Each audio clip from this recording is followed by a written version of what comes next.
테이블 제약 조건에 대해서 설명을 드리겠습니다. 앞에서 한번 다시 생각해 보면 테이블을 정의하는 방법은 일단 첫 번째 테이블 이름을 정의하고 그 다음에 속성들의 집합을 정의하고 마지막에 제약 조건을 정의한다고 그렇게 말씀을 드렸습니다. 그래서 제약 조건이라는 것은 그 테이블의 세 번째 요소인데요. 테이블의 행, 레코드죠. 그 어떤 행을 하나 만들 때 그 제약 조건을 만족하지 못하면 그 행을 만들 수가 없습니다. 그러니까 생성이 안 되는 거죠, 자료가. 그래서 그런 것들을 미리 테이블을 만들기 전에 검사를 하는 것들을 정의해 주는 건데요.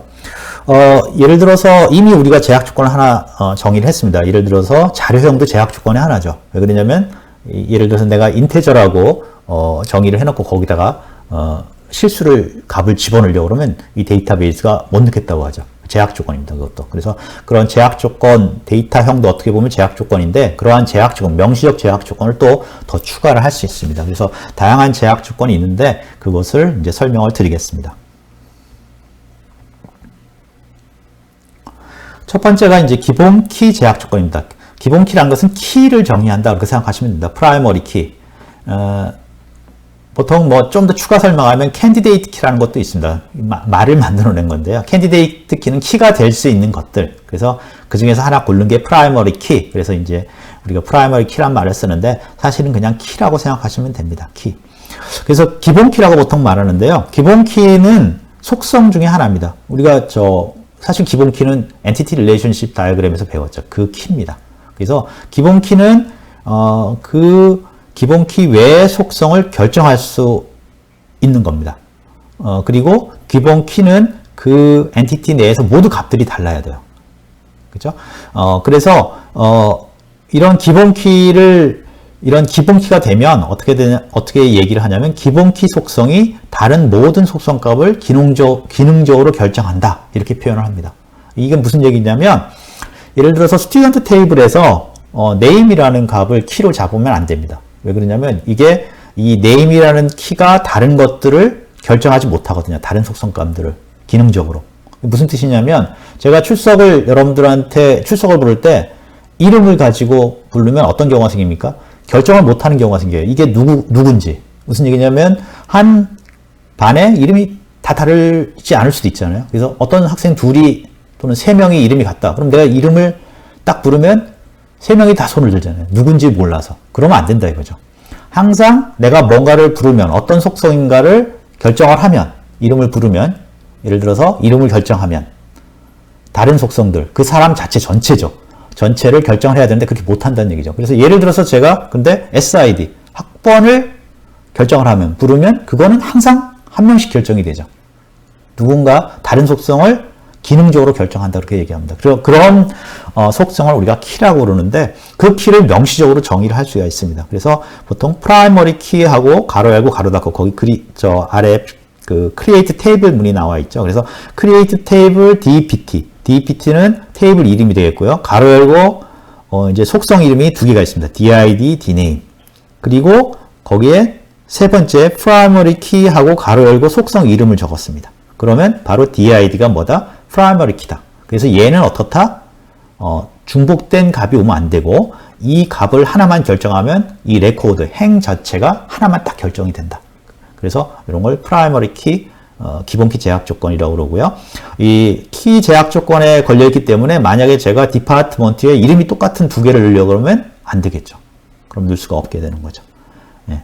그 다음에 여기에 이제 뒤에 배우겠지만 값을 안 넣는 경우도 허용하지 않습니다. 우리가 값을 안 넣으면 널로 들어가는데 널이 들어가지가 않는 거죠. 어떤 값이든지 넣어줘야 됩니다. 어떤 값이든지는 아니고요. 앞에 넣은 값하고 다른 값을 꼭 넣어줘야 되는 게 바로 이 프라이머리 키 조건입니다. 외래 키, 이제 foreign key라고 그러는데요. 요거는 언제 우리가 다뤘냐면 entity relationship, ERD에서 데이터베이스 스키마로 바꿀 때 1대 n이나 n 대 n일 때 우리가 어떤 속성을 하나 추가한다고 그랬죠. 그 추가하는 속성이 바로 이 외래키 속성, foreign key입니다.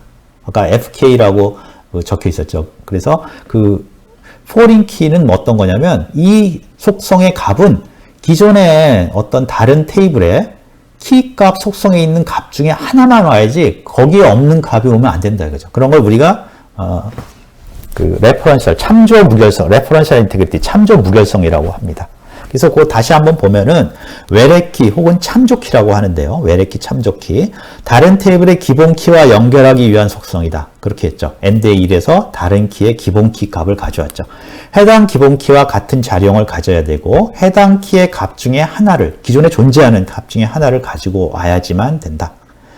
그래서 외래키는 다른 테이블의 기본 키와 같은 값을 가지는 행과 연결하여 테이블과 테이블 사이의 관계를 구현한다. 테이블과 테이블을 연결하기 위해서 바로 요 외래키를 사용합니다. 외래키를 정의하고요.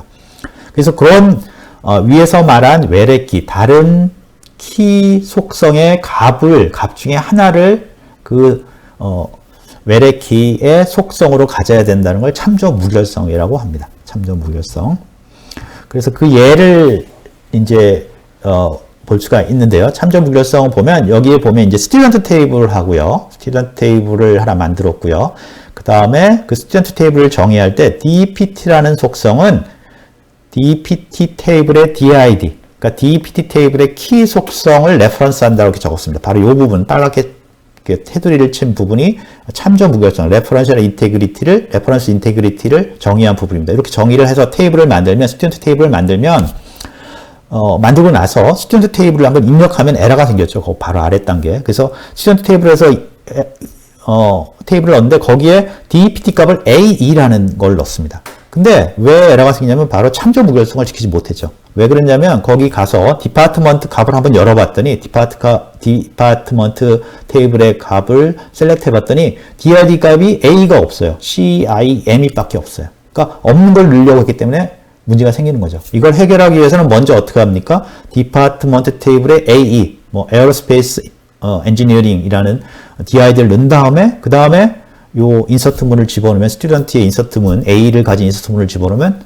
입력이 되겠죠. 그때는 레퍼런스 인테그리티를 만족시키기 때문에 이런 거를 우리가 참조키, 또는 그 외래키, 포린키, 그 다음에 참조 무결성 이런 개념들이 여기 들어 있습니다.